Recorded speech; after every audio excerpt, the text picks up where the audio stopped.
I grew up with my parents. My mom was a stay-at-home mom, and my dad was a foreman at Alcoa. He was one of 15 kids, which about 3 of them graduated from high school. So my growing up was always expected to go to college because it was the generations like, you're going to do better. We're going to make you do this. I think I was lucky because I had really good high school experience, but also high school was super easy for me, so I wasn't ready for college because nobody told me how much harder it would be and how much I had to study. And I grew up always wanting to be a librarian, and nobody told me how to do that, and that's how my career in higher ed started. I think finding the exact thing that you want is what ends up motivating more than anything. Hello, this is Lisa Stock, Assistant Provost of Instruction. I think the biggest thing is for first generation, and I think about that here at COD, is we just didn't know what was there to help us. So we're used to doing it on our own.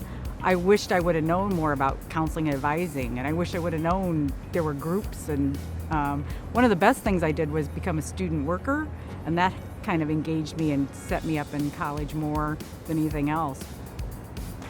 My dad worked so hard, and he was a foreman at a factory, and just always told his kids that they could do anything they set their mind to.